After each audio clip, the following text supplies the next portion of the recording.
Sina Era ay dating isang babaeng may buhay na kasing saya ng panaginip. Pinakasalan niya ang lalaking mahal niya at namuhay ng mapayapa kasama ito dahil si Jungwoo ay laging naging mabuting asawa. Ipinagmamalaki siya ni Era sa kanyang mga kaibigan na tumitingin sa kanya ng may paghanga. Ngunit hindi nagtagal ang masayang buhay na yon. Sa ika-100 araw ng kanilang pagsasama, biglang sinabi ni Jungwoo na nagbitiw siya sa trabaho. Parang kidlat ito kay Era dahil siya na lamang ang kumikita habang matagal na siyang tumigil sa trabaho upang maging may bahay. Nang balakin niyang magnegosyo, lalo pang naging mahirap ang kanilang buhay.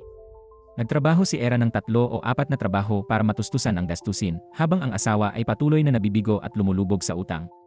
Pinasa ni Era ang lahat hanggang sa tuluyang nawala ang kanilang unang anak. Ang matinding kawalan ay siyang nagtulak kay Era sa hangganan. Hindi na niya kinayang tiisin ang walang malasakit na asawa at nagdesisyon siyang makipagdiborsyo, tinapos ang 4 na taong pagsasama. 3 taon ang lumipas mula noong maghiwalay sila at mula noon wala nang balita si Era tungkol sa kanya.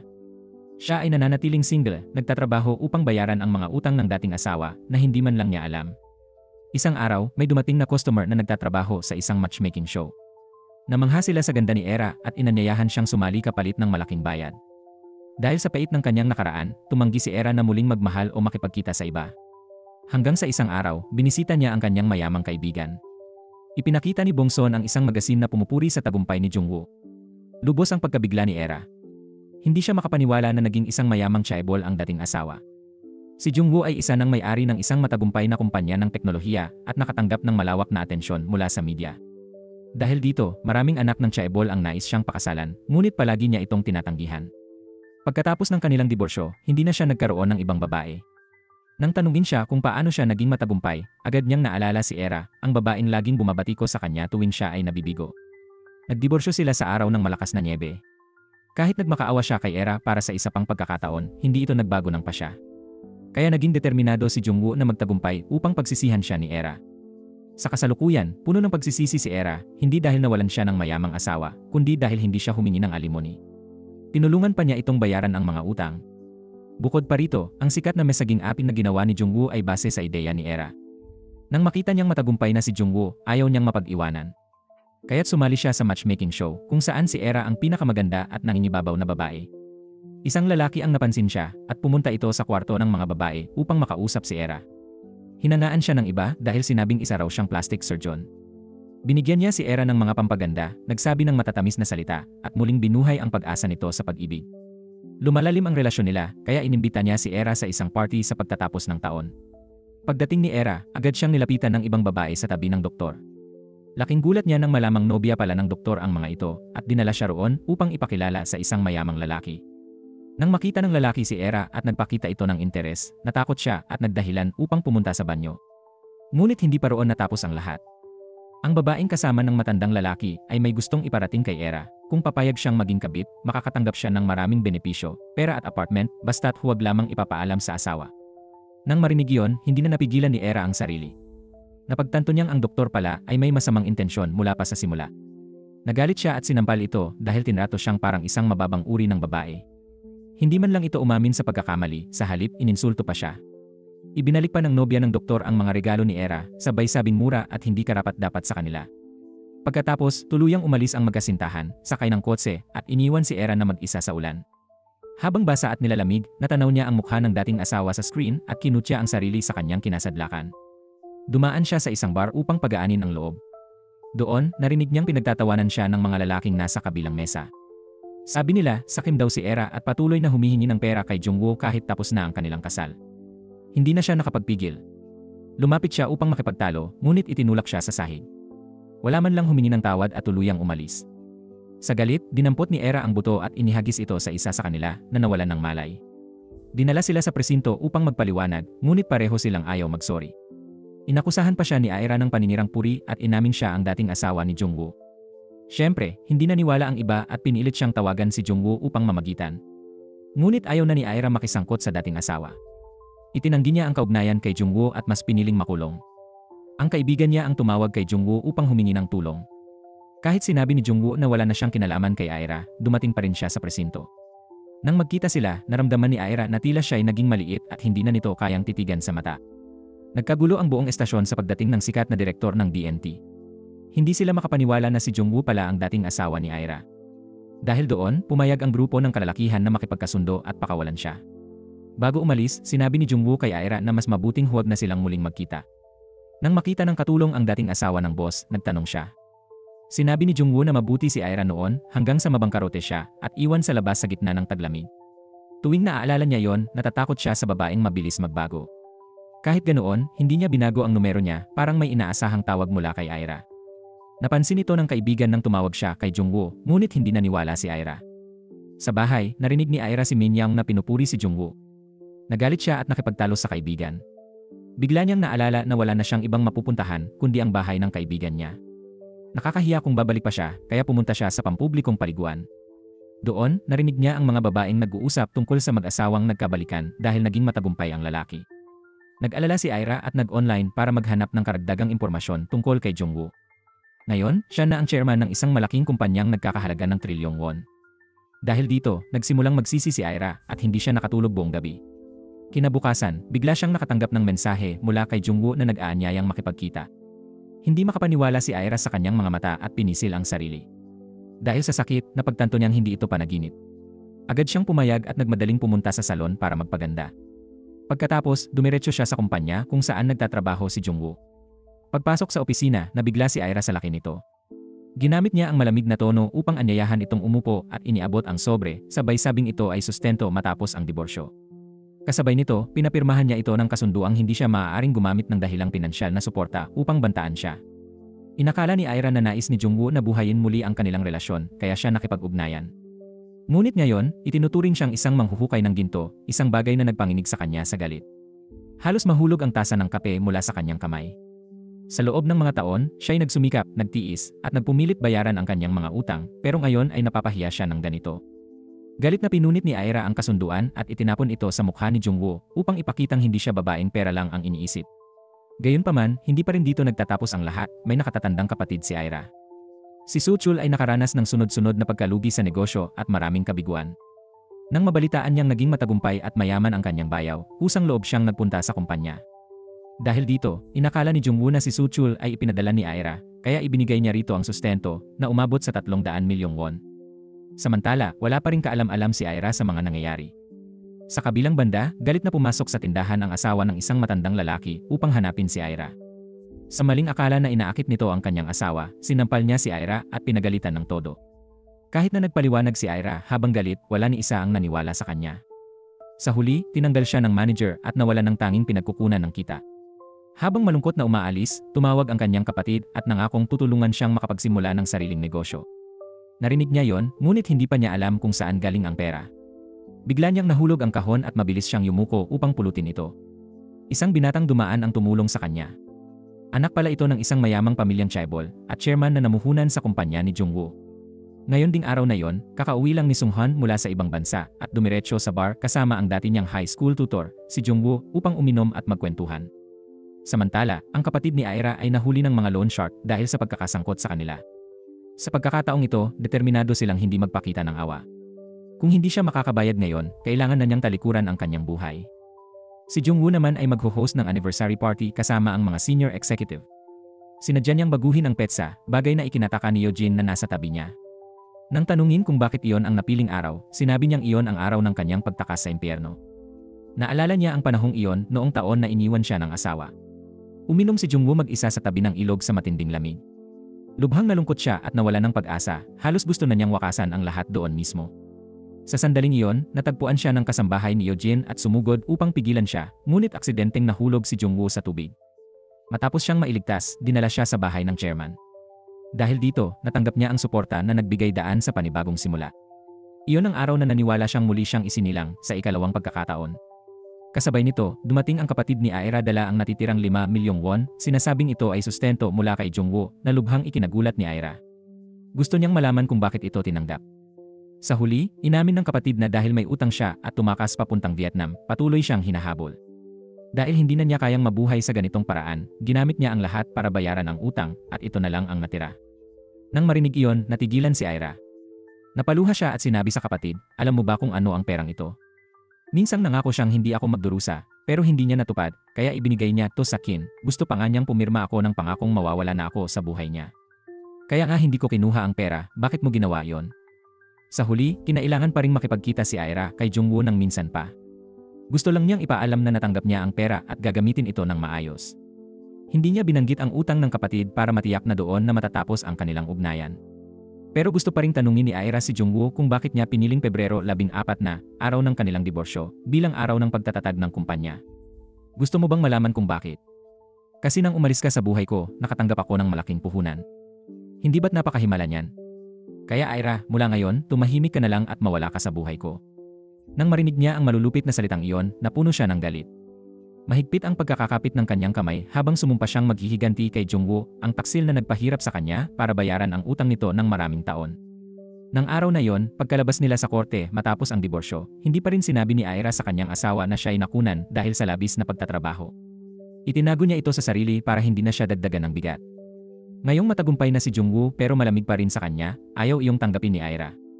Nagbalak siyang maghiganti at kinausap ang kanyang matalik na kaibigan. Upang mapalapit kay Jungwoo, nag-apply si Ira sa kumpanyang iyon nang magkaroon ng bakanteng posisyon. Maingat siyang naghanda at naging maayos ang question and answer sa recruiter. Pero si Sunghwan, na nasa tabi niya, patuloy na nanggugulo at halos ikasira ng interview niya. Kaya pagkalabas, tinawag niya ito para makausap. Tinanong niya si Sunghwan kung bakit siya nanggugulo pero umiwas ito sa tanong at binago ang usapan. Pinuri niya ang scarf ni Ira na ikinatawa na lang niya. Pinindot niya ang elevator at biglang nakasalubong si Jungwoo. Nagulat silang dalawa sa muling pagkikita, agad matapos nilang putulin ang ugnayan. Nang makita ni Jungwoo ang interview badge ni Ira, alam na niya ang dahilan. Tinawag niya ito sa labas para mag-usap, may isang bagay pa siyang gustong maintindihan, sa dami ng kumpanya, bakit dito pa sa kanya nag-apply si Ira. Sabi ni Ira, wala siyang degree at karanasan kaya dito lang siya maaaring makapasa. Nangako siyang aalis din kapag may sapat na siyang experience. Ayaw pa rin ni Jungwoo na makisalamuha sa dating asawa, maliban na lang kung luluhod ito para magmakaawa. Gusto sanang isantabi ni Ira ang pride at lumuhod pero hindi niya magawa. Bukod pa rito, nasa listahan siya ng mga nakapasa sa interview. Nang makita ito ni Jungwoo, agad siyang nagalit, dinurog ang papel at itinapon sa basurahan. Inakala ni Ira na nabigo siya, kaya nag-apply siya sa ibang lugar pero tinanggihan siya. Bukod dito, nakatagpo siya ng bastos at baluktot na matandang lalaki kaya umuwi siyang luhaan. Nang mawalan na siya ng pag-asa, biglang may tumawag at sinabing nakapasa siya, sobrang saya niya. Kahit ang best friend niya ay hindi makapaniwala na nakapasok siya sa kumpanya, kahit nalaman ni Jungwoo. Ang dahilan, napanood daw siya nito sa isang matchmaking show. Narinig ni Jungwoo ang reklamo ni Ira sa TV, na ayaw na raw nitong muling makita ang kakilakilabot niyang ex. Sobrang nagalit siya. Nagmadali siyang bumalik sa opisina, kinuha ang file ni Ira mula sa basurahan, at ibinalik sa mga nakapasa, para matuto ito ng leksyon. Kasabay nito, ang anak ng chairman ay magtatrabaho rin sa kumpanya. Ngunit hindi siya pinayagan ng kapatid na ibunyag ang kanyang pagkakakilanlan. Kailangan muna niyang tapusin ang 3 buwang internship bago ma-promote. Sina Sunghwan at Ira ay nasa isang departamento, kaya siya ang unang kumausap sa kanya. Gusto niyang magtrabaho sila ng mabuti, pero tinuring siya ni Ira na bata lang dahil 8 taon ang agwat ng edad nila. Sa panig ni Jungwoo, kinakabahan siya at paulit-ulit na naglalakad. Tinanong niya kung kailan magsisimula ang pulong para magpakitang gilas sa harap ni Ira bilang boss. Humanga ang lahat ng babae kay Jungwoo, maliban kay Ira na tinuring siyang overacting lang. Pero nang makita niya ang ngiti nito, muling tumibok ang puso ni Ira, gusto niyang makipagbati. Hindi nagtagal matapos umalis ang kotse, nakatanggap si Jungwoo ng masamang balita at agad bumalik sa kumpanya. Inatake ng hacker ang sistema, kaya kinailangang personal na makialam ang direktor. Pinaghinalaan ng mga tauhan na may taksil sa kumpanya, pero pinili ni Jungwoo na magtiwala sa kanyang mga empleyado. Pagdating ni Ira sa kumpanya, nakita niya ang mga lumang empleyado na nangaapi sa mga baguhan. Sinamantala ng isang senior ang posisyon para utusan siyang gumawa ng mabibigat na gawain, tulad ng pagbubuhat ng tubig. Sinabi pa nila na mula ngayon, siya na ang responsable sa pagpapalit nito. Bukod doon, bago siya makauwi, kailangan pa niyang bumili ng medyas para sa senior. Dahil bago pa lang siya sa kumpanya, hindi siya makatanggi at sumunod na lang. Dumating ang tagahatid ng tubig habang abala siya.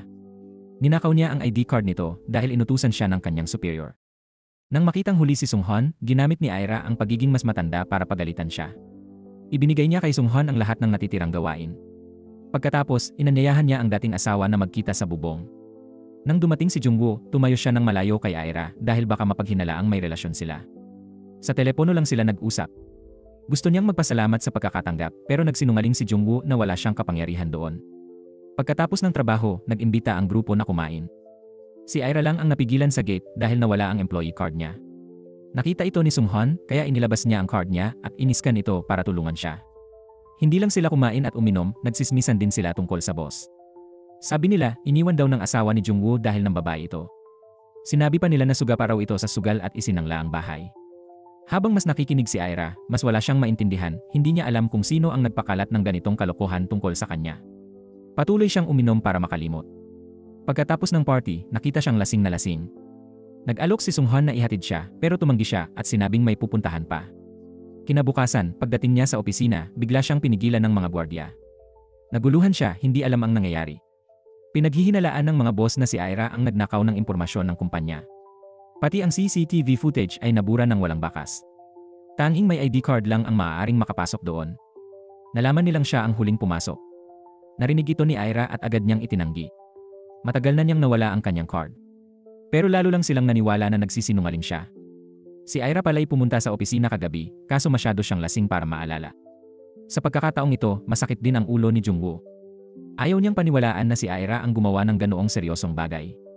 Naniniwala naman ang assistant na ito ang dahilan ng biglaang pag-apply ni Ira sa kumpanya, siguro para maghiganti sa kanya. Naging malinaw ang lahat ng makita ni Jungwoo na may nagsulat sa kotse niya. Tiningnan niya ang dashcam at nakita na si Ira nga iyon. Iyon pala ang dahilan ng pagpunta niya sa kumpanya kagabi. Habang inaakusahan siya ng manager, dumating si Jungwoo para linisin ang pangalan niya. Nang makita ang sarili na lasing, nahiya si Ira at hindi makatingin kanino man. Kahit na patunayang walang sala, kailangan pa rin niyang hugasan ang kotse ni Jungwoo. Habang nasa opisina, iniisip ni Jungwoo kung tinawag ba siya ni Ira na aso o hindi. Pagka-uwi, ikinuwento ni Ira ang lahat sa kanyang matalik na kaibigan. Naramdaman ng kaibigan na talagang nailigtas ni Jungwoo si Ira sa malaking problema, kaya't nagpasalamat at humingi ng tawad sa pagsulat sa kotse niya. Para makita si Jungwoo, narinig ni Ira ang schedule niya mula sa sekretarya. Alam niyang may meeting ito ng 2:00, kaya naghintay siya sa harap ng elevator. Tulad ng inaasahan, nakita niya si Jungwoo. Gusto sana niyang humingi ng tawad, pero sinadya ni Jungwoo na gamitin ang telepono para hindi siya pansinin. Bago pa siya makapagsalita, umalis na si Jungwoo. Sa opisina, sinabi ng team leader na ang makakakain kasama ang direktor ay ang magtatapos ng proyekto ng maayos. Alam ni Ira na magandang pagkakataon ito, kaya determinado siyang tapusin ang proyekto. Samantala, pumunta si Jungwoo sa isang bahay sa labas ng syudad. Ito ang lugar na ipinangako niyang itatayo para kay Ira, ang pangarap nilang bahay. Kasabay nito, nabalitaan ni Eugene ang tungkol sa pagsulat ni Ira sa kotse ni Jungwoo. Labis siyang nadismaya sa bagong empleyado, kaya tinawagan niya ang team leader ni Ira para pagalitan ito. Ayaw mapahiya ng team leader dahil intern lang si Ira, kaya sadyang pinahirapan siya. Binigyan niya si Ira ng imposibleng gawain, kumuha ng discount voucher para sa buffet sa isang mamahaling hotel. Marami nang sumubok dati pero nabigo. Kung hindi ito magawa ni Ira, siya ay matatanggal sa trabaho. Nang marinig ito ni Sunghan, agad siyang nagboluntaryong tumulong kay Ira. Agad silang pumunta sa hotel para makipagkita sa manager. Ginamit ni Ira ang lahat ng marketing skills niya pero mukhang hindi epektibo. Sumenyas siya kay Sunghan na tumulong agad.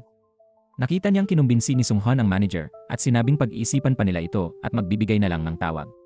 Sa kabilang banda, nalaman ng ama na kinuha ng kapatid ang sustento ni Ira kaya agad niyang kinuwestiyon ang anak. Nasa gitna pa ng usapan ang dalawa nang marinig ng ina ang lahat. Agad siyang nagalit at pinalaya si Suchul sa bahay. Naawa ang ama sa anak at palihim na inilabas ang mga bagahe nito. Sinabi niya kay Suchul na magtago muna at hintayin na kumalma ang ina bago bumalik. Samantala, nakita ni Ira na umuwi na ang kanyang mga kasamahan pero hindi pa rin siya naglakas loob na umuwi. Sabik siyang naghihintay ng tawag mula sa manager ng restaurant. Dahil sa pagkabigo, umakyat siya sa bubong upang magpahangin. Hindi inaasahan, naroon din si Eugene na may hawak na beer. Alam niyang malungkot si Ira, kaya inalok niya ito ng inumin. Nag-usat sila at nalaman ni Ira na may lihim na pag-ibig si Eugene sa isang lalaking seryoso at puro trabaho lamang. Nang marinig iyon, masigasig na hinikayat ni Ira si Eugene na maging matapang sa pag-ibig. Dahil sa mga salitang iyon, naglakas loob si Eugene na habulin ang lalaking mahal niya. Pinauwi niya ang driver para makasabay kay Jungwoo at nagsinungaling na sira ang kanyang kotse. Samantala, matapos maghintay, nakatanggap si Ira ng magandang balita mula sa restaurant. Ang lihim na tumulong sa kanya ay walang iba kundi si Sunghan. Ginamit niya ang kanyang koneksyon upang baguhin ang isip ng manager. Dahil dito, nakuha ni Ira ang espesyal na hapunan kasama ang direktor. Nagkita muli sila ni Jungwoo, ngunit nag-usap sila na parang mga estranghero, formal at walang emosyon. Tinanong ni Ira, nakasakit ako noon. Ngayon, nagsisisi ako. Dapat ba akong makipag-ayos? Narinig ito ni Jungwoo at kinutya siya, sinabing huli na ang lahat. Sa tingin ko, ang nakaraan ay hindi na mababago, kaya kahit pagsisihan mo, wala nang saysay. Pagkatapos ng hapunan, dinala ni Jungwoo si Ira sa isang espesyal na lugar na ikinagulat niya. Lahat ng bagay sa mesa ay magkapares dahil ito ang dating pangarap na bahay ni Ira. May fireplace na gusto niya at mga paso ng bulaklak na nagsilbing palamuti sa paligid. Inihanda ito ni Jungwoo upang gawing totoo ang pangarap niya, kaya't napaluha si Aira sa emosyon. Inakala niyang gusto nilang magbalikan. Ngunit ang totoo, ang dahilan ay paghihiganti. Gusto ni Jungwoo ipakita ang bahay na hindi na matitirhan ni Aira at iparamdam ang sakit ng makita siyang masaya sa piling ng magiging asawa, isang taong kayang makibahagi sa hirap, hindi tulad ni Aira na umalis. Sa tingin niya, bumalik si Aira dahil sa kasakiman sa kanyang kayamanan. Sa huli, malamig na umalis si Jungwoo at iniwan si Aira na tahimik na umiiyak. Nanatiling lihim ang tungkol sa nakaraang pagkalaglag, kaya't hindi niya nalaman ang pinagdaanan ni Aira. Matapos ang lahat ng pangyayaring iyon, nagpasya si Aira na magbitiw sa trabaho. Sa kumpanya, nawala na siya ng sigla, pero si Sung-han lang ang laging nakapapansin at nag-aalala kay Aira. Inihayag pa niya na ang scarf na palaging suot ni Aira sa lig ay dati niyang pag-aari. Bigla niyang naalala na ang napulot niya noon ay bagay na naiwan ni Sung-han. Napagtanto rin niya na siya pala ang mabait na lalaking tumulong sa kanya noon. Bukod doon, para pasayahin si Aira, sumama pa siya rito sa inuman. Nagpakita siya ng magic trick gamit ang takip ng bote at nagtagumpay sa pagbabalik ng ngiti sa mukha ni Aira. Bigla, may isang lalaking nakakita sa kanya at dali-daling umalis. Naalala ni Sung-han na nakita niya ito sa kumpanya, kaya agad niya itong hinabol. Kahit lumaban ang lalaki, hindi siya nakatakas kay Sung-han. Matagumpay itong naisuko sa pulis at nabawi ang USB na may mahalagang data. Mabuti na lamang at hindi pa ito naibenta, kaya ligtas pa ang lahat. Kahit si Sung-han ang may malaking ambag, ipinasa niya ang papuri kay Aira upang siya ang purihin sa harap ng mga boss. Kahit gusto nang iwasan ni Jungwoo ang kanyang ex-wife, napilitan siyang makipagkamay at purihin si Aira sa harap ng lahat. Pagkatapos, inimbitahan sila ni Aira at Sung-han ng mga boss sa isang mamahaling kainan. Masaya ang lahat, maliban kay Jungwoo na hindi nag-enjoy dahil nakikita niya si Aira. Maya-maya, umalis si Yojin at Sung-han kaya silang dalawa na lamang ang natira. Doon lamang sila nakapag-usap ng malaya nang walang ibang nakikinig. Ayaw ni Jungwoo kilalanin ang ambag ni Aira at sinabing swerte lang siya. Nagalit si Aira nang itanggi ang kanyang pagsisikap at tinawag si Jungwoo na walang utang na loob. Siya lamang ang tumulong sa kumpanya nito. Galit na galit si Jungwoo pero dumating si Yojin kaya pinigilan niya ang kanyang emosyon. Lubos niyang pinagsisisihan ang pagligtas kay Aira sa istasyon na nauwi sa kanilang malas na koneksyon. Para sa kanya, matapos ang mga nangyari, lalo siyang naging determinado na maghiganti. In-upload niya ang nakakahiyang larawan ni Jungwoo, ngunit nakalimutan niyang hindi pa niya nababawi ang resignation letter. Kinabukasan, nagmadali si Aira sa kumpanya para hanapin ito pero wala siyang makita kaya nagpanik siya. Hindi inaasahan, nasa kamay pala ni Sung-han ang liham. Matagal na niya itong itinago, hinihintay ang tamang panahon para ibalik. Nang dumating si Jungwoo sa kumpanya, napansin niyang iba na ang tingin sa kanya ng mga empleyado. Hindi na ito paghanga, sa halip patuloy silang nakangisi sa kanya. Nalaman niya na ang kanyang lumang larawan na may bowl cut ay na-upload online at naging katatawanan ng staff. Nang balikan ni Jungwoo ang nakaraan, lubos siyang nahiya at gusto na lamang makalimot. Gamit ang e-address, agad niyang nalaman na si Aira ang may gawa kaya tinawagan niya ito upang pagalitan. Binantaan niya ito ng kaso pero hindi siya natinag. Bumili pa si Aira ng liryo at lumapit kay Jungwoo, alam niyang allergic ito. Amoy pa lang ng liryo, kumakati na ang buong katawan ni Jungwoo. Sa meeting, hindi siya mapakali at kamot ng kamot habang tinititigan siya ng lahat. Hindi pa roon nagtatapos, naglagay pa si Aira ng liryo sa bawat sulok ng opisina, desididong magpatuloy. Kahit inimbita siya ni Jungwoo, binaliwala lang siya ni Aira. Wala nang magawa, inambus niya si Aira at hinila palabas. Kinagat siya ni Aira ng masakit. Dito na hindi nakatiis si Jungwoo. Desidido na siyang tanggalin si Aira sa trabaho. Tinalakay niya ito kay Yojin pero paulit-ulit siyang tinanggihan dahil malaki ang naiambag ni Aira. Wala siyang magawa kaya patuloy siyang humingi ng pribadong pagpupulong. Nag-alok pa siya ng severance pay kapalit ng pagbibitiw pero tinanggihan pa rin ito. Gusto talaga ni Aira ang trabaho at hindi pa siya tapos pahirapan si Jungwoo kaya paanong alis siya. Nabigo na naman si Jungwoo at nalito ng todo. Gusto niyang suriin ang merkado kaya niyaya niya si Yojin na sumama. Siksikan sila sa tren at nakita nilang karamihan ay gumagamit ng software ng kumpanya nila. Nag-usat sila tungkol sa mga pagpapabuti. Nang biglang prumeno ang tren, nahulog si Yojin kay Jungwoo. Sinabi niyang sumandal na lang ito sa kanya. Pagkatapos, nag-inuman sila at nag-usap upang mas makilala pa ang isa't isa. Sa kabilang banda, ang grupo ni Aira ay naatasang magsiyasat ng maliliit na tindahan pero saan man sila pumunta, tinanggihan sila. Buong araw silang walang nakumbinsi kahit isa. Nagutom si Sung-han at ayaw nang magpatuloy kaya inimbitahan siya ni Aira sa kainan ng kanyang ina. Kakaupo pa lang nila nang may lumapit na tiyahin. Gusto nitong i-match si Aira sa isang biyudong may 2 anak. Ang ina, takot na marinig ito ni Sung-han, ay agad pinalayas ang babae pero hindi na itago ang tungkol sa diborsyo. Nakaramdam ng guilt si Aira dahil hindi niya ito nasabi sa kumpanya. Gusto niyang magpaliwanag pero para kay Sung-han, wala namang mali si Aira kaya hindi na kailangan. Pagbalik nila sa opisina, tinanong ng boss kung may mga tindahang sumali sa programa nila. Mabilis na iminungkahi ni Sung-hwan ang kainan ng pamilya ni Aira upang matulungan itong makakuha ng customers. Agad pagkatapos, inimbitahan sila ni Eugene sa opisina. Bilang pasasalamat sa kanilang pagsisikap, isusulong niya sila. Pagkatapos ng pulong, umalis muna si Aira, naiwan si Sung-hwan. Nakausap niya ang kapatid at narinig ng team leader ang kanilang usapan. Gulat na gulat ito nang malaman na ang intern pala ay kapatid ng direktor. Dahil dito, naging mas pabor ang team leader kay Sung-hwan. Agad niyang inaprubahan ang plano nila ni Aira na labis nilang ikinatuwa. Sinimulan nilang ipromote ang restaurant ng pamilya ni Aira. Tumaas ang benta sa delivery app, isang bagay na hindi inaasahan ng buong team. Bilang pagdiriwang, nag-imbita ang team leader ng party para sa lahat. Pumunta sila sa karaoke bar at nag-enjoy sa pagkanta. Maya-maya, dinala ni Eugene si Jungwoo para makisaya sa team. Gusto ni Aira na mapahiya si Jungwoo kaya pinilit siyang kumanta, alam niyang hindi ito magaling. Ngunit bigla, sumali si Eugene para makipag-duet sa kanya. Matapos ang 3 taon na hindi nakita si Aira, hindi niya inasahan ang laki ng pagbabagong pinagdadaanan ng kanyang dating asawa. Maging ang boses niya sa pagkanta ay bumuti. Ang panonood sa kanilang duet ay parang perpektong mag-asawa, isang mahusay na lalaki at magandang babae. Sa sandaling iyon, nakaramdam si Aira ng kalungkutan at pagiging hindi karapat-dapat kay Jungwoo. Nanlaki ang kanyang mga mata, tila malapit ng umiyak, ngunit pinigilan niya ito sa pamamagitan ng pag-inom ng maraming alak. Pagkatapos, tinanong ng lahat si Jungwoo tungkol sa dating asawa, bakit hindi pa siya muling nag-asawa. Dahil ba takot siyang pagalitan nito? Matapang na sumagot si Jungwoo na hindi siya karapat-dapat sa harap ni Aira na labis niyang ikinasakit. Sa harap ng lahat, sinabi ni Aira na malaki ang isinakripisyo ng kanyang dating asawa para kay Jungwoo, nagtatrabaho ng 3 o 4 na trabaho sabay-sabay. Pero sa tingin niya, hindi ganoon kabuting babae si Aira. Itinanggi ni Jungwoo ang lahat na ikinagalit ni Aira. Nang makitang umaalis si Jungwoo, tumakbo si Aira para pigilan siya pero bigla siyang nagsuka sa kanya. Kahit nakasakay na sa kotse at umuwi, nag-aalala pa rin si Jungwoo para kay Aira.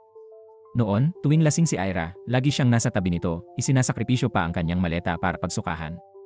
Ngayon, si Sung-hwan ang naghatid kay Aira at nagpaalala sa kaibigan nito na alagaan siya. Noon, ang negosyo sa restaurant ng pamilya ni Aira ay umuunlad. May mga customer na tuloy-tuloy at abala silang lahat. Ngunit ang kanyang ama ay nagdulot ng malaking problema, hindi sinasadyang na-unplug niya ang refrigerator, kaya halos masira ang mga pagkain sa loob. Sa kabutihang palad, agad itong natuklasan ng kanyang ina at nagmadaling pagalitan ang ama. Pero narinig ito ng isang customer. Hindi nagtagal, may tumawag sa kumpanya upang magreklamo. Sinabi nilang kumain sila ng panis na pagkain at naospital. Gusto ng taong iyon na palakihin ang issue na nagdulot ng matinding sakit ng ulo sa team leader. Nagmadali siya sa opisina ni Eugene upang humingi ng tulong pero wala ito roon, si Jungwoo lang ang nandoon. Samantala, nabalitaan ito ni Aira at nagmadaling pumunta sa ospital para bisitahin ang lalaki. Puno ng pantal ang katawan nito at mukhang seryoso ang kalagayan kaya ayaw niyang basta na lang bumitaw. Kahit walang ibang customer ang nagreklamo na medyo ikinagulat ni Aira, gusto pa rin niyang managot. Biglang dumating ang kanyang mga magulang at kuya, dala ang mga regalo para humingi ng tawad sa lalaki. Mabilis silang hinila ni Aira palabas at pinilit umuwi, sinabing kaya niyang asikasuhin ito mag-isa. Pero dahil sa sobrang pagkalito, nadula si Aira at nasampal siya ng kanyang ina sa galit. Kakadating lang ni Jungwoo sa ospital at nasaksihan niya ang pangyayari kaya naawa siya kay Aira. Sumama ang team leader at ang manager upang humingi ng tawad sa lalaki. Lumuhod pa si Aira at nagmakaawa na huwag nang isapubliko ang insidente. Ngunit pinilit pa rin ng lalaki na makausap ang direktor. Sa gitna ng gulo, may tubig na tumalsik sa mukha ni Jungwoo na ikinagulat ng lahat. Nang makita niya si Aira na nakaluhod, lalo siyang nabalisa. Sinabi niyang lumabas muna si Aira at siya na ang bahalang makipag-usap sa biktima. Dahil dito, nakalimutan ni Jungwoo ang birthday party ni Eugene. Pinaghintay niya ng matagal ang chairwoman at iba pang bisita at hindi rin siya makontak. Sa huli, pumayag ang lalaki sa bayad na katumbas ng taunang sahod ng isang karaniwang tao. Habang sabik na naghihintay sa labas, nakatanggap si Aira ng sagot na nagbigay sa kanya ng kapayapaan. Ngayon, may utang na loob ang buong pamilya niya kay Jungwoo. Sa wakas, nagkaroon siya ng oras para tawagan si Eugene. Tuwang-tuwa si Eugene nang matanggap ang tawag. Kahit hating gabi na, nais pa rin ni Jungwoo na ipagdiwang ang kaarawan niya. Samantala, kakauwi lang ni Aira, pagod na pagod ang katawan at isipan. Matapos ang lahat ng nangyari, lubos siyang nagpasalamat kay Jungwoo at nagsisi sa paggamit ng mga liryo. Noon, nasa bahay na siya ng chairwoman kasama ang pamilya sa kaarawan ni Eugene. Gusto ni Sung-hwan na kuhanan ng larawan ang sandaling iyon, kaya hiniling niya sa dalawa na umupo ng magkalapit. Pagkatapos kumain, pumasok si Jungwoo sa kwarto at binigyan si Eugene ng kwintas. Habang magkasama, hindi nila alam kung ano ang pag-uusapan, kaya pinuri na lang ni Jungwoo ang larawan sa dingding. Bigla niyang naalala ang isang yugto ng kanyang buhay noong minsang nagpakasal siya sa isang dayuhan na tinutulan ng kanyang ama. Patuloy siyang nagpapadala ng mga tao para hanapin sila kaya't napilitan silang tumakas. Sa kasamaang palad, naaksidente sila at namatay ang kanyang bagong asawa. Nawalan ng isang paa si Yeojin at nakaranas ng matinding pagdurusa. Hindi nagtagal, natapos ni Jungwoo ang investigasyon tungkol sa lalaking iyon at lumabas na nagsinungaling pala ito. Ayaw niyang pabayaan si Ara pero hindi rin niya kayang sabihin ang katotohanan ng direkta. Kaya ginamit niya si Sunghwan upang iparating kay Ara ang tunay na pagkatao ng lalaki. Sa video ng kapatid ni Ara, nakita ang lalaking dumating sa kainan ngunit agad umalis dahil sa isang urgent na gawain. Dinala ni Ara ang footage sa ospital upang harapin siya at wala na itong nagawa kundi aminin ang lahat. Siya na ngayon ang nagmakaawa kay Ara na kalimutan na lang ang nangyari pero huli na. Hindi magtatagal, kikilos na ang abogado ng kumpanya upang panagutin siya. Pagkatapos ng ulan, sumikat din ang araw. Napawalang sala ang restaurant ng pamilya ni Ara kaya't nagdiwang sila. Magandang pagkakataon din ito para magkabati sila ng kanyang ina. Nagkasundo ang lahat gaya ng dati at si Sunghwan ay lalong naging malapit sa kanilang pamilya. Kahit si Jungwoo ang tunay na dapat papurihan, hindi siya nagpakita. Ngunit sapat na yon para mamiss siya ni Ara araw-gabi. Naalala niya ang masasayang panahon nila at muling naghangad na ayusin ang kanilang relasyon. Sa kumpanya, inayos ni Ara ang sinulid sa damit ni Jungwoo na ikinagulat ng lahat. Pero hindi siya nagreklamo, nagpasalamat pa siya. Habang naglalakad palayo, may nahulog siyang papel. Masayang dinampot ito ni Aira, akala'y liham mula kay Jungwoo pero resibo lang pala ng kape. Noon, nagluto ang kanyang ina ng malaking beef bonso para sa dating manugang. Balak sana itong ipahatid sa anak pero iminungkahi ng ama na si Aira mismo ang magdala para mas mabilis silang magkasundo muli. Tinanggap ni Sucheol ang ideya at siya ang nagdala ng sopas, sabay sabing si Jungwoo ang nakadiskubre sa panlilinlang. Habang unti-unting nalalaman ni Aira ang mga ginawa ni Jungwoo, lalo siyang naging mapagpasalamat. Plano sana niyang personal na magpasalamat sa rooftop pero sa telepono lang sila nakapag-usap. Nagpa siya si Aira na magbitiw pagkatapos ng kanyang internship at huwag nang abalahin si Jungwoo. Ngunit hindi siya pinagkatiwalaan kaya nagalit si Aira at dumiretso kay Jungwoo upang tanungin kung bakit palagi siyang nagdududa at tinatrato siyang parang gold digger, isang bagay na labis niyang ikinasakit. Galit pa rin si Jungwoo kay Aira dahil iniwan siya nito noong panahong nasa ibaba pa siya. Para sa kanya, ang mga pangako nila noon ay pawang kasinungalingan lamang. Hindi nila alam, narinig pala ng nakatagong si Yeojin ang kanilang pagtatalo. Laking gulat niya nang matuklasang si Aira pala ang dating asawa ni Jungwoo. Kahit puno ng galit, hindi pa rin nakalimutan ni Aira na ihatid ang pagkaing inihanda ng kanyang ina para kay Jungwoo.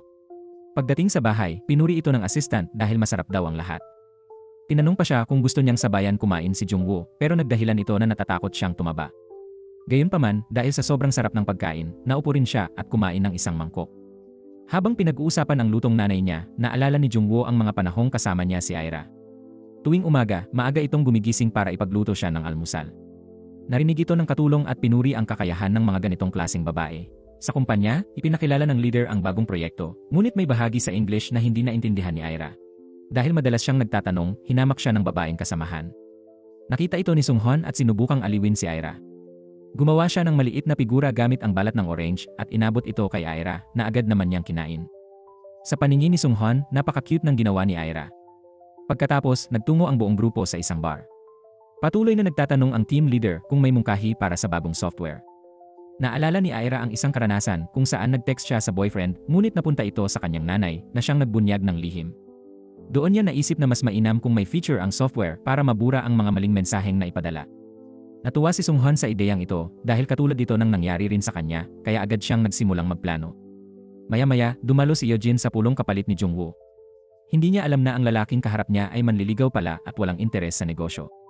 Ginamit ng lalaki ang lihim ni Yeojin tungkol sa prosthetic leg upang mag-alok ng kasal, sinasabing kakaunti lang ang tatanggap sa taong may kapansanan.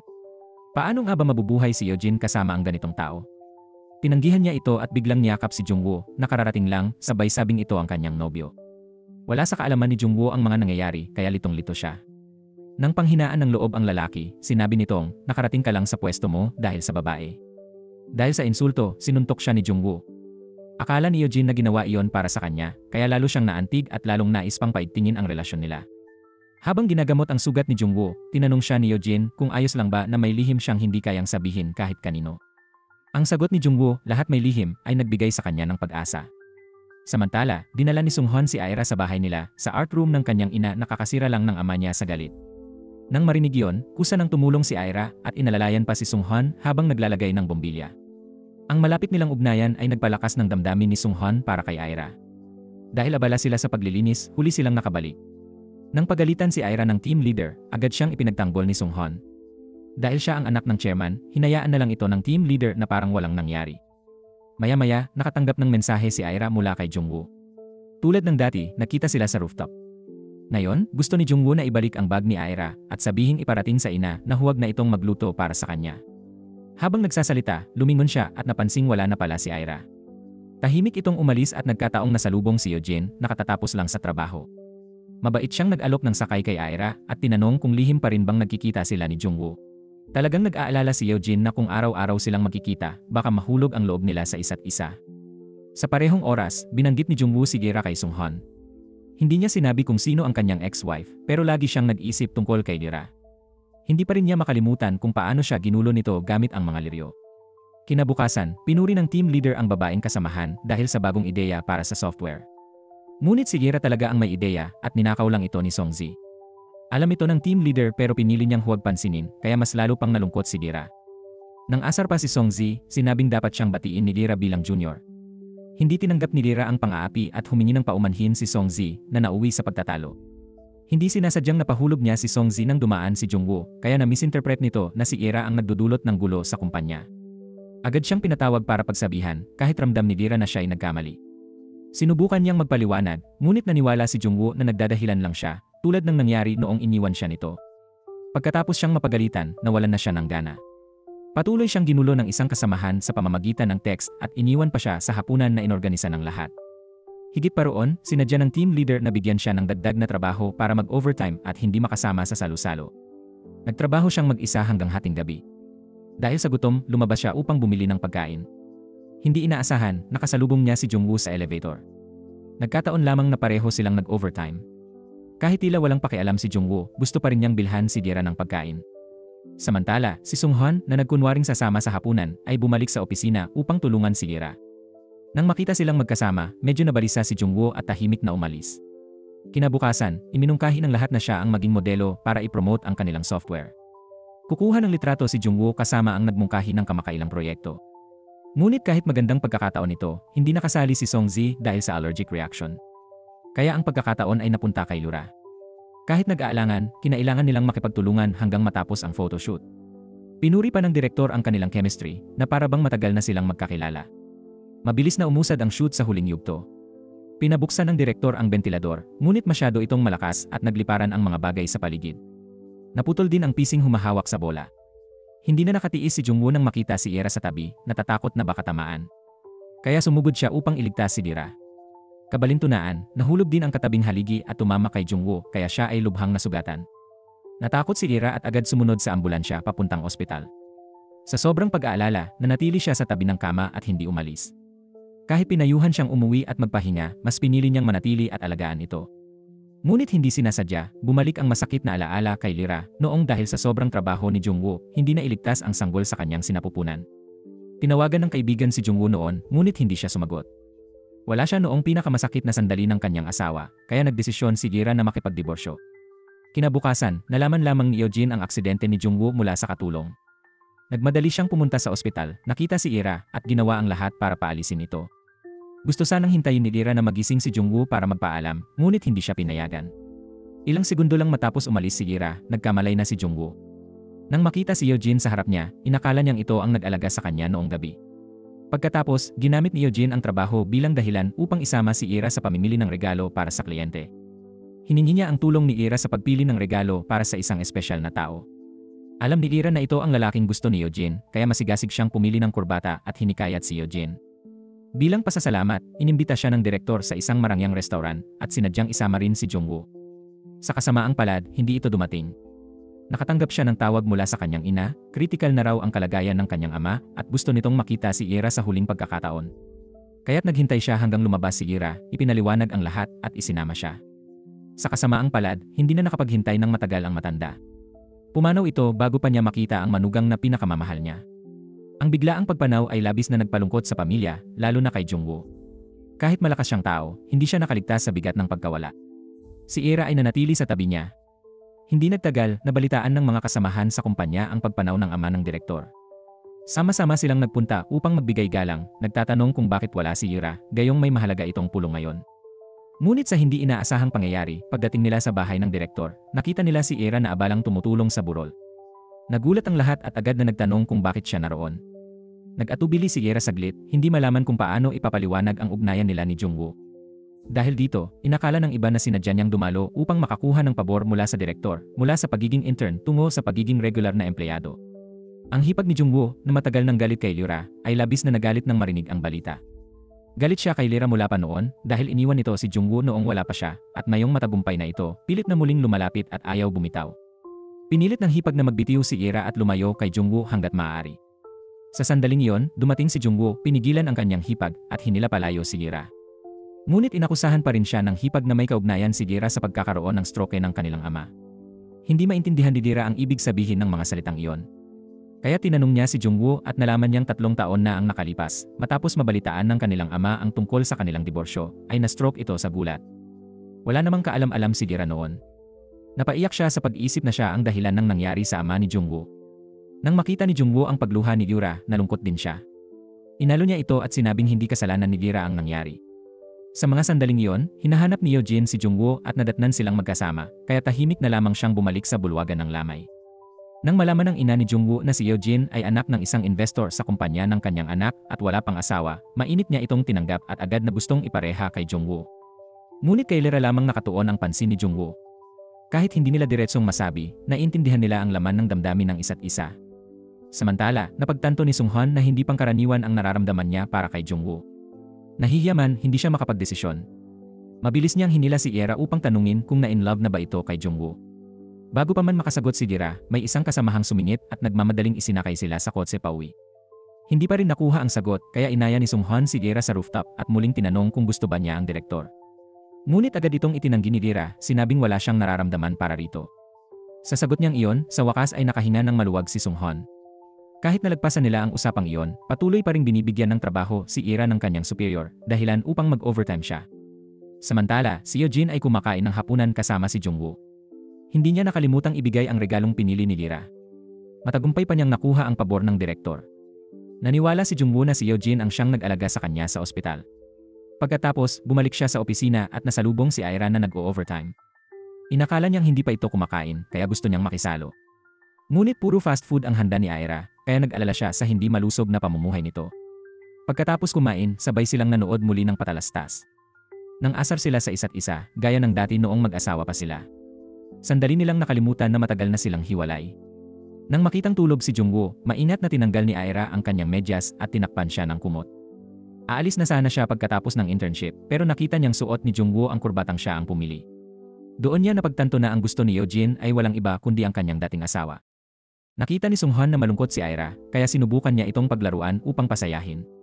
Nakita ito ni Jungwoo at bigla siyang nagselos. Sa bahay, hindi niya mapigilang isipin ang nakita, kaya hindi niya namalayang umaapaw na pala ang kanyang baso ng tubig. Agad siyang pinaalalahanan ng katulong, saka lamang siya natauhan. Ngunit hindi pa rin siya kampante. Kaya't nagtanong siya, kung gusto ng kaibigan mo ang ex mo, ano nang gagawin mo? Hindi ba't hindi makatwiran yon? Agad na nahulaan ng katulong na sina Ira at Sunghwan ang tinutukoy. Tinukso pa niya ang boss, sinabing halatang nagsiselos ito kahit nagkukunwaring hindi. Habang ganoon ang pakiramdam ni Jungwoo, kumilos na si Sunghwan. Dinala niya si Ira sa isang bar at tumugtog ng piano, lubos na nilubog ang sarili sa musika. Hindi nakatiis si Jungwoo, tumakbo siya sa bahay ni Ira, ngunit ang nadatnan lamang niya ay ang eksenang ibinababa ni Sunghwan si Ira sa kotse. Lalo siyang nabigo. Kinabukasan, nagsagawa ng seminar ang kumpanya para sa mga empleyado. Nakaupo si Jungwoo sa unahan, ngunit nakatuon lamang ang pansin niya sa ginagawa ni Ira at Sunghwan sa ibaba. Habang nakikita niyang nagtatawanan at nag-uusap ang dalawa, lalo siyang naiinis. Pagkatapos, lahat ay sumali sa isang laro. Natalo si Ira at kinailangang habulin ang iba. Hinabol niya si Sunghwan, ngunit nadulas siya at nahuli nito. Nang makitang nahulog ang dating asawa sa bisig ng iba, gusto sanang sumugod ni Jungwoo pero nagpigil. Sa huli, sumali rin siya sa laro. Ayaw niyang malamangan ni Sunghwan pagdating kay Ira. Nagmadali siyang mauna sa takbuhan upang siya ang habulin ni Ira, hindi ang iba. Sa gabi, nagsimula silang magbasa ng tarot cards.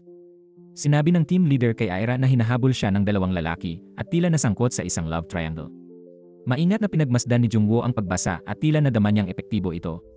Pero nang inanyayahan siyang magpabasa, sinabi niyang hindi siya naniniwala sa mga pamahiin. Gayunpaman, maya-maya lang ay lihim niyang hinanap ang team leader para sa isang pribadong pagbabasa ng tarot cards. Sa kasamaang palad, dumating si Eugene sa mismong sandaling iyon, kaya't hindi niya narinig ang resulta ng pagbabasa ng tarot. Lumabas siya kasama nito at aksidenteng nalaman na makikipagkita si Sunghan kay Ira. Hinala niyang magtatapat ng damdamin ang binata sa dating asawa, kaya kailangan niya itong pigilan. Nagmadali siyang magdahilan sa iba, sinabing bibili siya ng alak para sa party upang mailayo si Ira. Samantala, naghahanda si Sunghan ng isang romantikong hapunan para kay Ira, ngunit hindi pa rin ito dumarating. Patuloy naman siyang kinaladkad ni Jungwoo sa iba't ibang tindahan para sa imbentong pagbili ng alak. Makaraan ng ilang sandali, nawala ng pasensya si Ira at umuwi ng maaga. Nang makita ni Jungwoo na paalis na ito, dali-dali siyang tumakbo para habulin siya at nagkunwaring nasaktan ang binti upang pigilan ang pag-alis. Pagkatapos ng drama sa binti, sinabi naman niyang masakit ang balikat, pilit pinapahinto si Ira sa pagpunta kay Sunghan. Sa sandaling yon, may dumating na delivery staff na tumawag kay Jungwoo. Dahil nagpapanggap siyang may sakit, pinakiusapan niya si Ira na siya na ang kumuha ng package para sa kanya. Pagbalik ni Ira, nakita niyang paparating si Eugene kaya tahimik siyang umalis. Pagkalabas ni Ira, nadatnan niya si Sunghan na naglilinis ng mesa. Nagtaka siya at tinanong kung bakit. Doon naisip ni Sunghan na kung hindi niya ipagtatapat ang kanyang nararamdaman ngayon, kailan pa. Kaya buong puso niyang inamin ang kanyang damdamin kay Ira. Ngunit hindi siya sinagot ni Ira dahil alam niyang may malaking agwat sila sa edad. Bukod pa rito, diborsyada na siya samantalang si Sunghan ay binata pa. Gusto na sanang umalis ni Ira pero mahigpit siyang niyakap ni Sunghan. Pakinggan mo ako, Ira, anya. Lahat ng nagpapagalit, nagpapaiyak o nagpapasaya sa'yo, gusto kong maranasan yon kasama mo. Ngunit sa huli, hindi pa rin tinanggap ni Ira ang damdamin ni Sunghan. Napansin niyang nakatingin si Jungwoo sa kanila, kaya agad niyang itinulak ang kamay ni Sunghan at umalis. Pero kahit ganoon, hindi iyon nakapagpakalma sa puso ni Jungwoo. Puno siya ng pagkadismaya at tahimik na umalis mula sa retreat nang walang nakapansin. Nang mabalitaan ni Eugene na may problema sa server, agad siyang sumama sa paghahanap kay Jungwoo, ngunit hindi nila siya matagpuan. Wala ni isa ang nakakaalam kung saan siya nagpunta maliban kay Ira. Gaya ng inaasahan, pagdating niya sa kanilang dream house, nadatnan niya si Jungwoo doon, nag-iisa at nilulunod ang sarili sa lungkot. Hindi niya matanggap na hindi natupad ang pangarap na magkapamilya kasama ang taong mahal niya. Nang lumapit si Ira at hinikayat si Jungwoo na bumalik dahil may nangyari sa kumpanya, tinanong siya nito kung nag-aalala siya para sa kanya o para sa direktor. Hindi nag-atubili si Ira at sinabing nag-aalala siya para sa direktor dahil hindi ba't ang kumpanya ang pinakamahalaga sa kanya. Idinagdag din niyang iniisip niya si Jungwoo pero para rito, tila ba wala pa rin siyang pakialam. Sinabi ni Jungwoo sa kanya na bumalik na sila. Kinabukasan sa kumpanya, kahit tinanggihan ang kanyang damdamin, masaya pa rin si Sunghan kay Ira at binilhan pa ito ng ice cream. Ngunit alam ni Ira na hindi maganda kung magpapatuloy ito. Kaya dinala niya si Sunghan sa rooftop upang magsalita ng malinaw. Umaasa siyang titigil na ito sa walang saysay na paghabol at manatili na lamang silang matalik na magkaibigan. Ngunit hindi ito tinanggap ni Sunghan. Sinabi niyang magtatapat siya hanggang sa pumayag si Ira. Sa di inaasahang pagkakataon, nagtatago pala si Jungwoo sa likod ng pinto at narinig ang lahat. Siyempre, hindi niya hahayaang maagaw ng iba ang taong gusto niya. Kaya sinadya niyang bigyan ng mas maraming trabaho si Ira. Pinatagal niya ito sa opisina para hindi na ito magkaroon ng pagkakataong makita si Sunghan. Sa gitna nito, lihim na sinubukan ni Ira na umalis pero nahuli siya ni Jungwoo. Agad niya itong pinigilan at pinilit bumalik sa opisina. Sinabi niyang kung hindi matatapos ang trabaho ngayong gabi, hindi siya papayagang umuwi. Dahil dito, napilitan si Ira na mag-text kay Sunghan para mag-sorry kahit may regalo ito para sa kaarawan niya. Ngayon, napipilitang magtrabaho si Ira sa opisina ni Jungwoo habang binabantayan siya nito. Naiinis si Ira sa sitwasyon. Tahimik niyang sinisisi si Jungwoo sa paglimot sa espesyal na araw na ito. Ngunit nang makita niyang may dala itong seaweed soup, natuwa siya, hindi pala ito nakalimot. Sa kabila nito, may kumakalat na chismis sa kumpanya na nagde-date ang direktor at si Eugene. Hindi ito pinabulaanan ni Eugene, sa halip, tila inaangkin pa niya si Jungwoo sa harap ni Ira. Samantala, nag-aalala si Ira na masasaktan si Eugene kung malaman nito ang tungkol sa relasyon nila ni Jungwoo. Gusto niyang mag-text upang tanungin kung alam na ba ni Eugene o hindi. Pero nagbago ang isip niya at binura ang mensahe. Pagbukas ng telepono, nakita ni Jungwoo ang binurang mensahe, kaya lalo siyang naging curious. Tinawag niya si Ira sa rooftop upang tanungin, ngunit sinabi ni Ira na nagkamali lang siya ng send. Akala naman ni Jungwoo na may kakaibang mensahe si Ira kay Sunghan, kaya't patuloy siyang nagtatanong. Ngunit habang nagtatanong siya, naubusan ng baterya ang cellphone at hindi na niya narinig ang sagot ni Ira. Dahil dito, hinila niya si Ira papunta sa opisina niya. Bigla namang dumating ang nanay at hipag ni Jungwoo nang hindi inaasahan. Malaking problema kung malalaman nilang nagkikita pa rin sila ni Ira. Nagpanik si Jungwoo at kinaladkad si Ira papasok sa kwarto upang itago, tapos agad siyang lumabas upang salubungin ang kanyang pamilya. Ang dahilan ng pagpunta ng ina at kapatid ay upang pilitin si Ira na umalis sa trabaho. Akala ng nanay niya ay isang gold digger si Ira na kumapit sa dating asawa ng yumaman ito. Sinabi pa niya na masama ang mga magulang ni Ira na narinig naman ni Ira at labis siyang nasaktan. Pero ipinagtanggol siya ni Jungwoo dahilan upang lalong magalit ang kanyang ina. Dahil dito, dumiretso siya sa bahay ng mga magulang ni Ira upang pagalitan ang mga ito. Nireklamo niya na kapituko raw si Ira sa mayamang anak niya. Sabi pa niya malas si Ira at umunlad lang ang negosyo ni Jungwoo nang maghiwalay sila. Nang marinig ng ina ni Ira ang mga insulto sa anak, paano siya mananatiling kalmado? Galit niyang isinumpa at pinalayas ang mga ito at agad na tinawagan si Ira upang sabihin na mas mabuting mag-resign na lang siya kaysa makisalamuha pa sa pamilya ni Jungwoo. Nang malaman ni Ira na pumunta ang ina ni Jungwoo sa bahay ng kanyang mga magulang upang manggulo, labis siyang nagalit at agad na tinawagan si Jungwoo.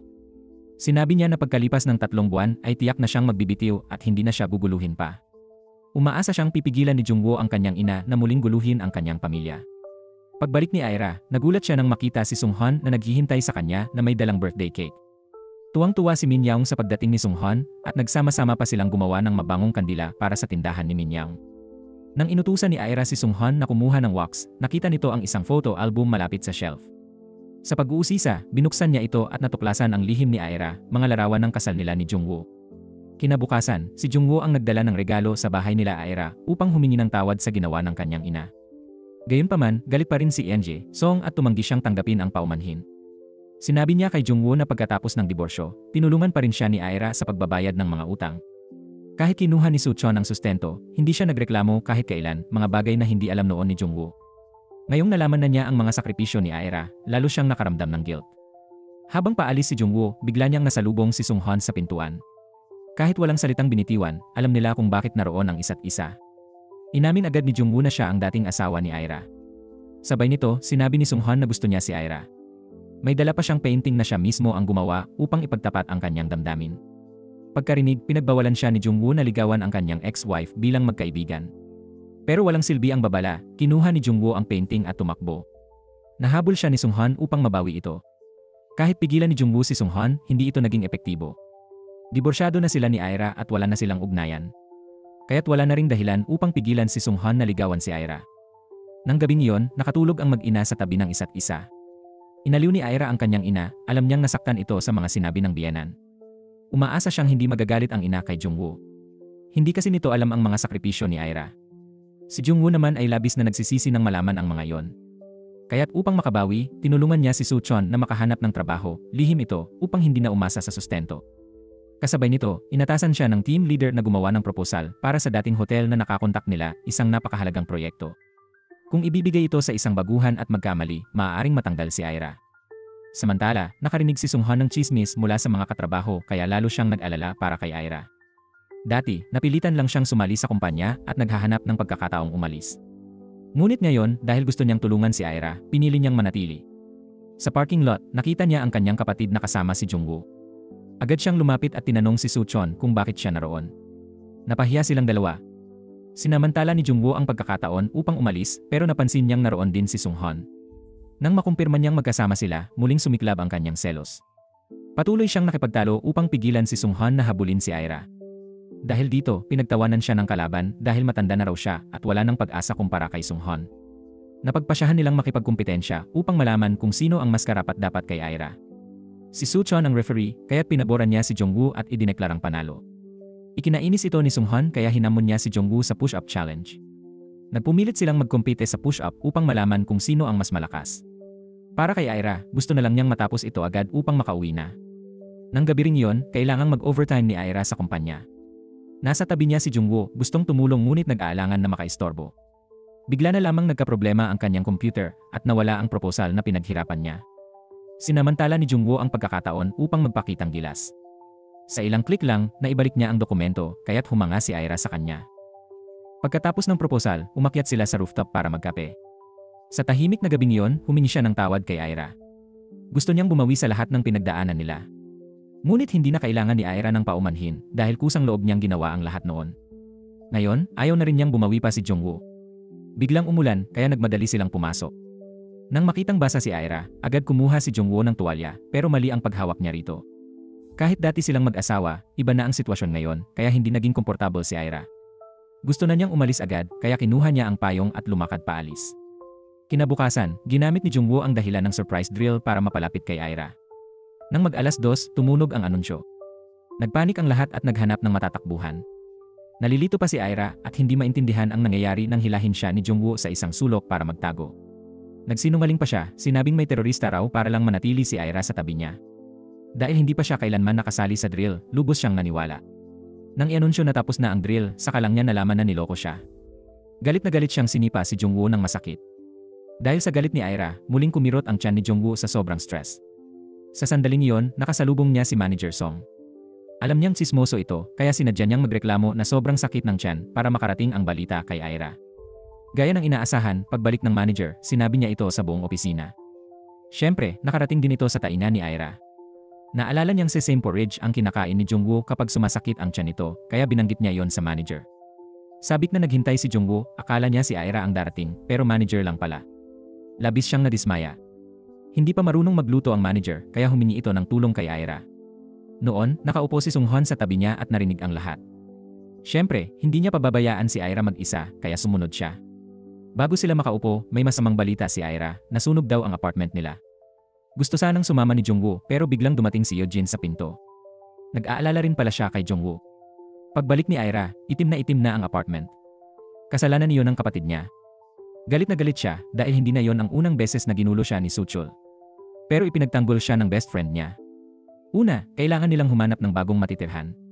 Iminungkahi ni Sunghwan na tumira si Aira sa art room ng kanyang ina. Sa kabilang banda, ayaw na ring itago ni Yeojin ang kanyang damdamin. Inamin niyang matagal na niyang alam ang relasyon ni Jungwoo at Aira. Pero hindi ba tapos na ang dalawa? Gusto lang niyang humingi ng pagkakataon kay Jungwoo na makasama siya. Sa sandaling iyon, may nais ding ibahagi si Sunghwan kay Aira. Kahit mayaman ang pamilya niya, hindi sila masaya. Ang ina niya na binulag ng pag-ibig at gustong angkinin ang ama niya ay nananabik sa kalayaan. Nang ipanganak si Sunghwan, doon lamang lumuwag ang hawak ng ama niya at tuluyan nang umalis ang kanyang ina. Dahil dito, hindi nila naranasan ng kapatid niya ang pagmamahal ng isang ina. Nang malaman ni Aira ang malungkot na kwentong ito sa likod ng masayahing ugali ni Sunghwan, labis siyang naawa. Hinayaan niyang yakapin siya nito upang maibsan kahit kaunti ang kalungkutang nasa puso niya. Samantala, tahimik na inayos ng ama ang pagkikita ng anak at ni Jungwoo nang hindi ito sinasabi sa kanya. Gusto niyang kausapin si Jungwoo tungkol sa kasal ni Yeojin nang hindi man lang kinukuha ang opinyon ng anak. Napansin ni Yeojin na palaging siya na lang ang pinagdedesisyonan ng ama, kaya nainis siya at binasag ang paso. Hindi na niya mapigilan ang galit.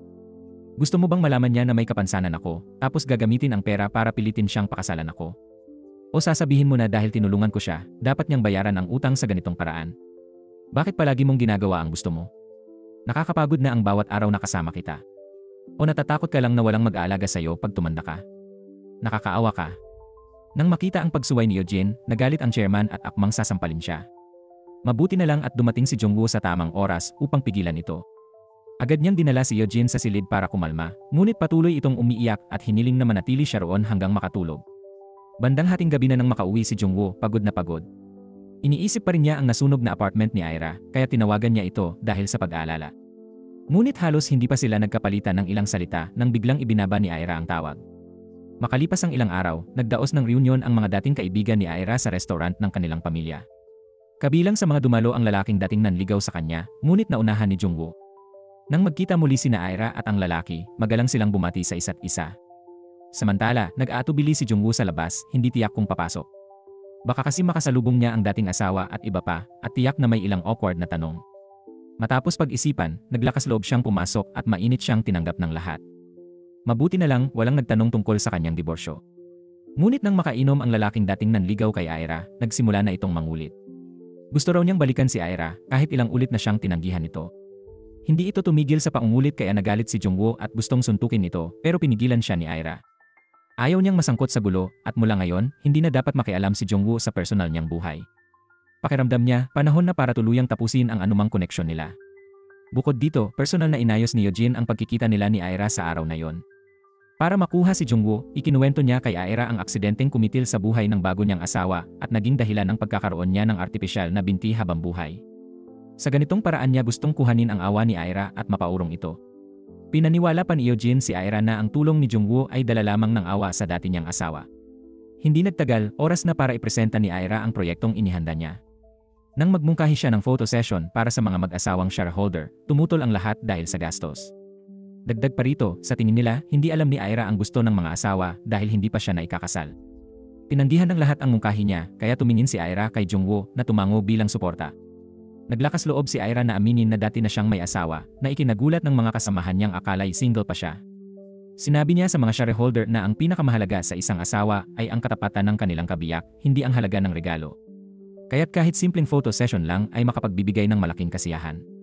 Talagang naantig ang mga kasosyo sa kanyang mga salita at dedikasyon, kaya nagustuhan nila ang proyekto at pumayag silang gawin itong taunang event tuwing panahon ng kasal. Nang mabalitaan ito ng team leader, labis siyang natuwa at agad ibinahagi ito sa lahat. Natuwa rin si Ira na sa wakas ay nakilala ang kanyang pagsisikap. Si Songzi naman, na laging nagsiselos, ay lalong ayaw ng magnakaw ng atensyon si Ira. Lihim siyang humiling sa team leader na siya na lamang ang mamahala sa natitirang mga gawain dahil si Ira ay intern lang na maaaring matanggal sa loob ng 3 buwan. Nakarating kay Jungwoo ang mga salitang ito at labis siyang nagalit. Pinagsabihan niya ang mga ito dahil palagi nilang pinag-overtime si Ira hanggang hating gabi. Nang makita niya si Ira sa malapit, itinuro niya ang itaas, isang hudyat na umakyat ito sa rooftop para salubungin siya. Nagpatuloy ang kanilang pag-uusap sa telepono. Ngayon, gusto ni Jungwoo na gamitin ang tagumpay ni Ira sa proyekto upang ipahayag ang kanyang damdamin sa kanya. Inanyayahan niya si Ira na mag-dinner silang dalawa. Ngunit naalala ni Ira ang sinabi ni Eugene na baka awa lang ang nararamdaman ni Jungwoo, kaya tumanggi siya, kahit patuloy itong nagsasabing maghihintay. Pagkatapos, isinama ni Sunghwan si Ira upang ipakilala sa direktor ng isang hotel. Napansin ng direktor ang talento ni Ira, kaya gusto niya itong kunin para sa kanyang kumpanya. Bukod dito, magandang pagkakataon din ito para makaalis si Ira sa kumpanya ni Jungwoo. Samantala, matagal naghintay si Jungwoo sa restaurant, pero hindi dumating si Ira. Nakatulog pa siya at ginising ng staff dahil oras na ng pagsasara. Umuwi si Jungwoo ngunit dahil sa sobrang inis, hindi siya nakatulog. Tinawagan niya si Ira, pero ibinaba nito ang tawag bago pa siya makapagsalita. Dahil sa sama ng loob, sumakit ang tiyan ni Jungwoo at kinailangang isugod sa ospital ng hating gabi. Ayon sa doktor, may sakit sa pag-ibig siya. Walang gamot dito, ngunit patuloy niya itong itinanggi. Kinabukasan, galit na hinanap ni Jungwoo si Ira upang tanungin kung bakit siya iniiwasan. Habang naglalakad, nakasalubong niya si Sunghwan at doon niya lamang nalaman na papunta si Ira sa isang panayam sa hotel. Nang marinig ito, agad siyang tumakbo upang hanapin siya. Nang makita ni Jungwoo si Ira sa kabilang daan, malakas niyang isinigaw ang pangalan nito. Kahit maraming tao ang tumingin, hindi niya yon inalintana, ang gusto lang niya ay lumingon si Ira. Tumawid siya sa abalang kalye upang maabutan ito. Sinisi niya si Ira sa pakikipagpanayam sa ibang kumpanya kahit hindi pa tapos ang internship nito. Galit ba ito sa kanya? Hindi maintindihan ni Ira kung bakit sobrang nakikialam si Jungwoo sa buhay niya. Kung ito man ay dahil sa guilt o awa, hindi niya kailangan yon. Para patunayan ang kanyang sinseridad, sinabi ni Jungwoo na mahal niya si Ira, wala raw sandaling hindi niya ito iniisip. Pagkatapos magsalita, hindi niya napigilan ang sarili at hinalikan si Ira ng madamdamin. Ngunit itinulak siya ni Ira dahil alam niyang matagal nang tapos ang relasyon nila. Kung magpapatuloy pa yon, sakit lang ang idudulot sa kanilang dalawa. Nagdahilan si Ira na late na siya sa interview kaya umalis, pero gusto pa rin ni Jungwoo na ihatid siya. Samantala, nagpapahinga si Sunghwan sa bubong nang biglang dumating ang butler para hanapin siya. Sinundan niya si Jungwoo para sa chairman at kumuha ng mahahalagang larawan. Nang makita ni Sunghwan ang larawan ni Jungwoo at Ira na naghahalikan, nagulat siya. Kahit frustrated, sinabi pa rin niya sa butler na huwag ipakita yon sa kanyang ama upang makaiwas sa gulo. Nahihirapan si Ira sa panayam dahil ang ibang kandidato ay may mataas na edukasyon at karanasan. Hindi tulad nila, intern lang siya, kaya medyo nahiya siya. Isang babae ang nakarinig ng kanyang resume at tiningnan siya ng mababa. Sa banyo, ininsulto siya, wala raw siyang talent kundi ang ganda, at nakapasok lang daw siya dahil may koneksyon. Narinig iyon ni Jungwoo mula sa labas at nagalit para kay Ira. Kaya naisipan niyang gumanti. Naghintay siya hanggang sa lumabas ang babae, pagkatapos ay nagsuot ng shades at nagkunwaring senior staff. Tahimik niyang sinabi na siya raw ang napili ng board of directors. Gusto raw nilang makipagkita sa babae sa rooftop.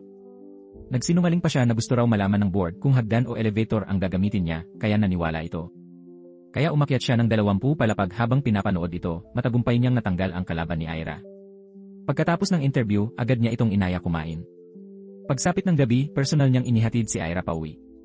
Kahit nasa harap na ng bahay, ayaw pa rin niyang magpaalam sa kanya. Kakatapos lang nilang magpaalaman ng gulat si Ira na nandoon pa rin si Sunghwan. Nakita niya silang magkalapit at nalungkot siya, parang naging extra lang siya sa sariling kwento. Sa sakit ng loob, bumaling si Sunghwan sa alak upang malunod ang kalungkutan. Sunod-sunod siyang uminom, kaya nagsimulang mag-alala si Jungwoo. Gusto niya sanang payuhan si Sunghwan na tumigil pero walang nakarating na balita sa kanya. Sa mga panahong iyon, naantig si Ira sa pagtatapat ni Jungwoo. Ayaw na niyang magpasakop sa mga tuntunin at pinili niyang sundin ang sariling kaligayahan.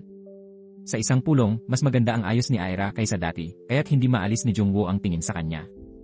Nag-text siya ng papuri at muling nanligaw sa dating asawa.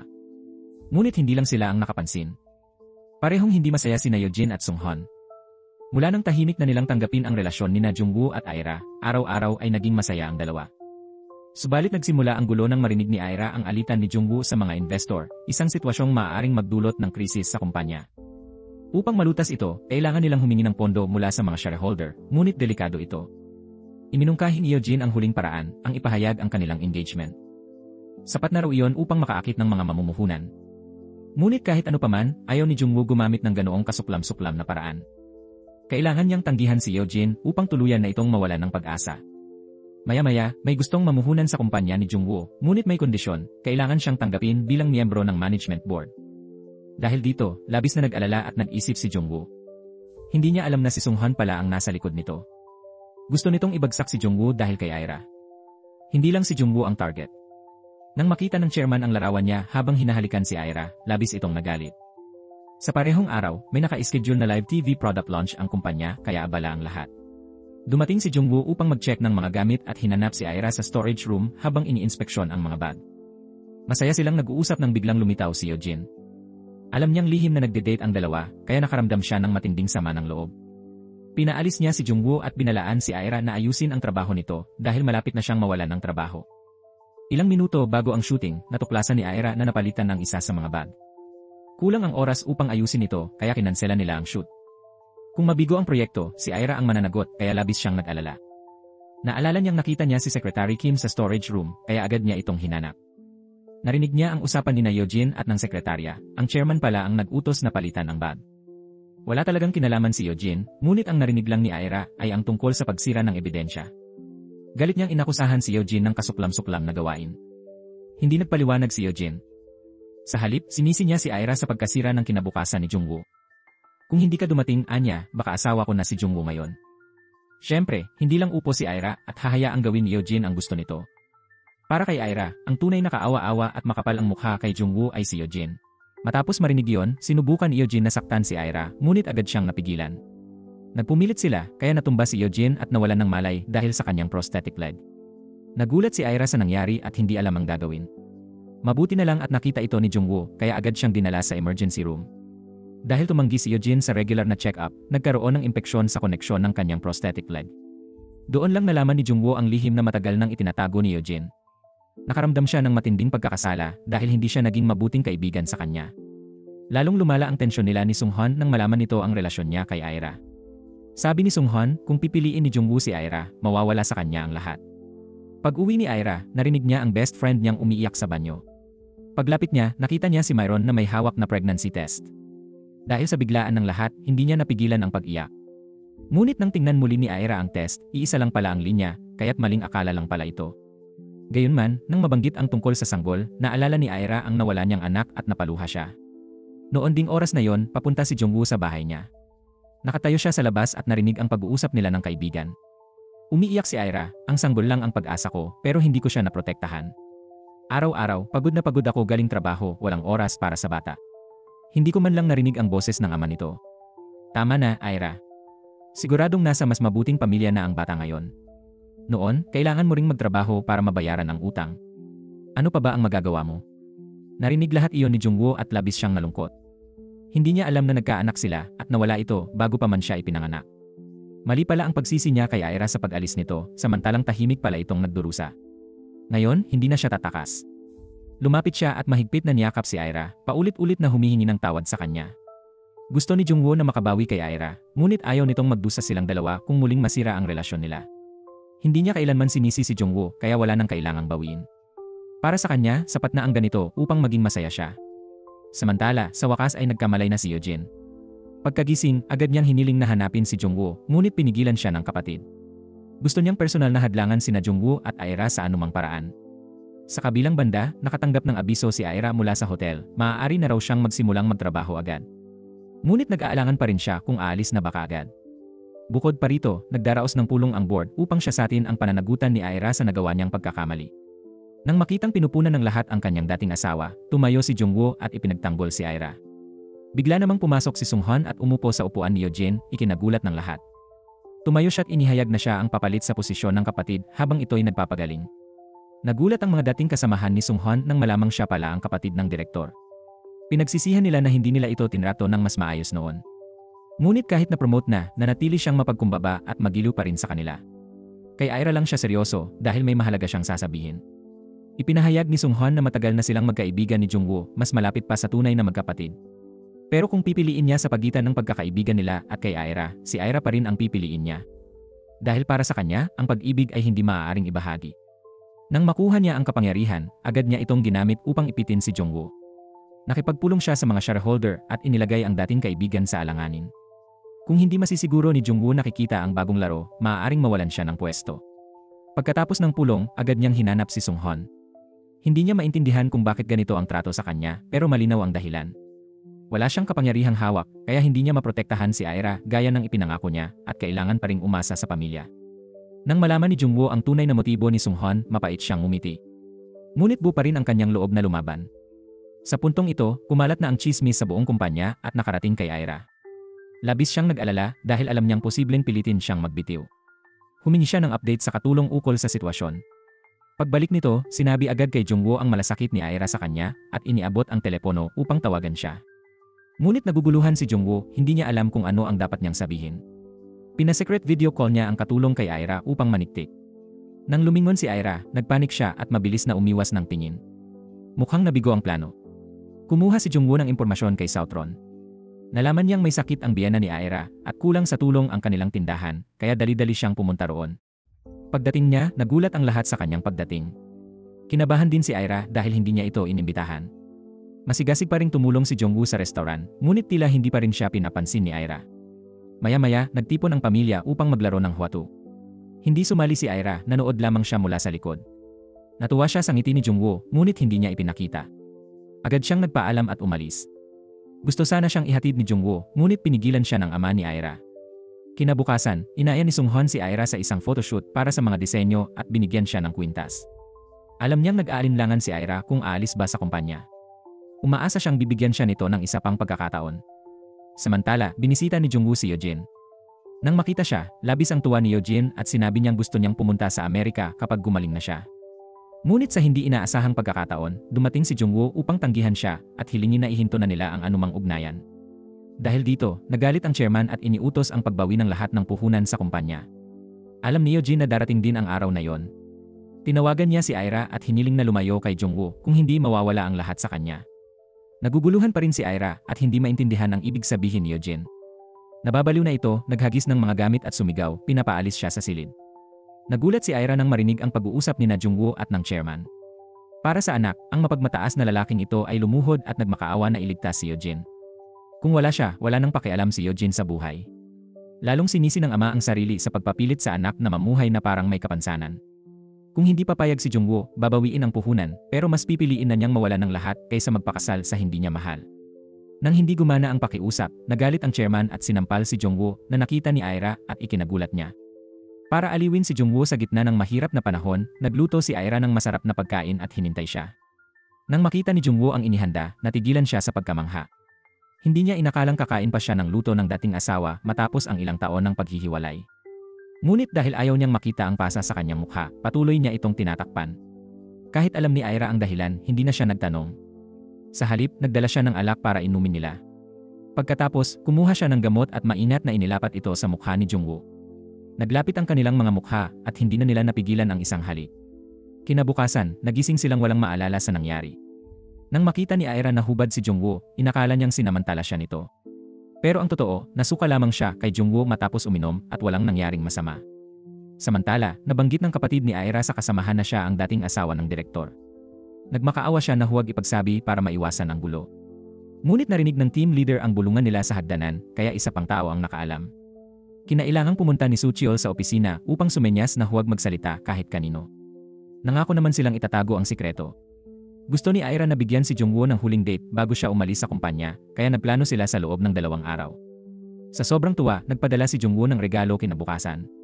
Nasa loob nito ang isang cute na teddy bear na may pindutang pwedeng pindutin. Nang pinindot ito ni Ira, nagsabi ang oso ng "Mahal kita" na narinig ng buong opisina. Nahihiya siyang sobra, hindi niya alam kung saan itatago ang mukha. Mabilis niyang ibinalik ang oso sa sekretarya at hiniling na isauli ito kay Jungwoo. Sa hindi inaasahang pagkakataon, nalaman ito ni Pisong Jae. Agad niya itong ipinakalat sa buong kumpanya na naging sanhi ng paulit-ulit na pagpuna kay Aira. Sinabi nilang nakialam siya sa relasyon nina Jungwoo at Yeojin kaya't nagkaroon ng krisis sa kumpanya. Di inaasahan, personal siyang lumapit upang linawin ang tungkol sa dating asawa. Winakasan niya ang chismis at yumuko pa upang humingi ng tawad sa lahat. Ngunit dahil dito, lalo pang naramdaman ni Aira ang pagkakasala. Naisip niya na kung magpapatuloy siya, makakasama lang siya kay Jungwoo. Kaya't nagpa siyang magbitiw kahit matagal siyang nag-atubili. Pagkaalis sa kumpanya, sila ni Sunghwan ay nag-inuman bilang pamamaalam. Alam ni Sunghwan na lahat ng ginagawa ni Aira ay para kay Jungwoo kaya sa loob-loob niya, nainis siya. Pakiramdam niya ay hindi niya kayang tapatan ang lalaking iyon. Noong gabing iyon, naghihintay si Jungwoo kay Aira, ngunit bigla niyang nakita itong kasama si Sunghwan. Gusto sana niyang lapitan si Aira, ngunit hinarangan siya ni Sunghwan, gusto nitong putulin na ang ugnayan nila. Nang makitang umalis si Aira, hindi siya sinisi ni Jungwoo. Noong nakaraang gabi, habang lasing siya, inilabas ni Aira ang lahat ng nasa puso niya. Para hindi mawala kay Jungwoo ang negosyong pinaghirapan nito, iniwan siya ni Aira, kahit masakit para sa kanilang dalawa. Nang marinig iyon, nadurog ang puso ni Jungwoo. Ngunit bukod sa paglaban mag-isa laban sa mga shareholder, wala na siyang ibang magawa. Sa araw ng kanilang date, humiga si Jungwoo sa kandungan ni Aira, tinatamasa ang sandaling matagal niyang hinintay sa loob ng 3 taon. Pagkatapos, sumakay sila sa bangka sa ilog upang masilayan ang tanawin ng Seoul. Gusto niyang samantalahin ang pagkakataon upang umamin kay Aira. May dala siyang singsing, ngunit malamig pa rin siyang tinanggihan ni Aira. Maya-maya, bumalik si Yeojin sa kumpanya at agad nagpatawag ng pulong. Pinipilit niyang magbitiw si Jungwoo o kung hindi babawiin ng chairman ang lahat ng puhunan. Dahil sa pag-ibig na nauwi sa galit, ayaw na niyang bigyan ng pagkakataon si Jungwoo. Bago pa makaboto ang mga shareholder, kusa nang bumaba si Jungwoo sa posisyon upang hindi matuwa si Yeojin. Matapos magbitiw, nanatili lamang si Aira sa restoran ng kanyang ina, tumutulong sa mga gawain at hindi na bumalik sa hotel. Inakala niyang kung siya ang aalis, mananatili si Jungwoo sa kumpanya. Ngunit laking gulat niya nang malamang nag-resign na ito at bigla na lang nawala na parang bula. Pagkarinig nito, sabik siyang tumakbo sa kung saan-saan upang hanapin siya. Pinuntahan niya ang dati nilang bahay, ngunit hindi niya natagpuan si Jungwoo kahit saan. Hindi rin siya sinagot sa mga tawag at mensahe.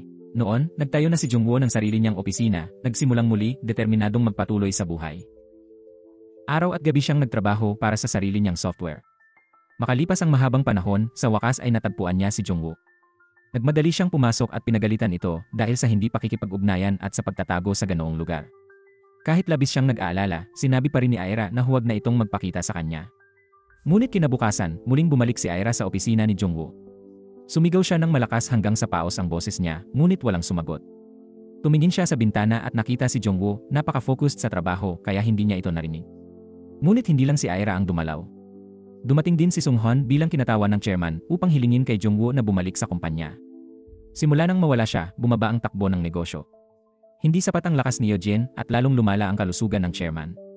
Gaya ng sabi ni Sunghwan, nang bumisita siya sa chairman, nakahiga lang ito, kausap si Jungwoo sa video call at umaasang babalik ito upang muling mamuno. Kakaalis lang niya noon at ngayon, hinihiling na bumalik siya. Kaya't nahihirapan si Jungwoo na tanggapin ito. Kaya niyang isantabi ang usapin tungkol sa kumpanya, pero hindi niya makalimutang hindi pa rin sila nagkakasundo ni Aira. Kaya araw-araw, walang hiya siyang kumakain sa restoran ni Aira, kahit paulit-ulit siyang itinataboy. Tinulungan pa niya ang biyenan sa paghuhugas ng grill upang makuha ang loob nito. Napansin ng ama ang katapatan ni Jungwoo bilang manugang, kaya tinuruan niya ito kung paano humingi ng tawad sa asawa sa tuwing may alitan. Sa gabi, nagkaroon ng pagkakataon ang lahat na magparty sa labas. Nabalitaan ni Song Chan na nais ng chairman na bumalik si Jungwoo, kaya hinikayat niya itong maging direktor muli. Hindi ba't mas mabuti raw iyon kaysa magtago sa maliit na sulok tulad ngayon? Bagaman naintindihan ni Jungwoo ang punto, nais pa rin niyang bumuo ng sariling karera kaysa bumalik sa pinanggalingan. Pagkatapos ng party, si Aira na lang ang naiwan upang maglinis. Nakahiga naman si Jungwoo sa kalapit na tolda, nagkukunwaring tulog upang lihim na mapanood si Aira. Nag-alala si Aira na baka lamigin siya, kaya nilapitan siya upang tiyaking nakatalukbong ito ng maayos.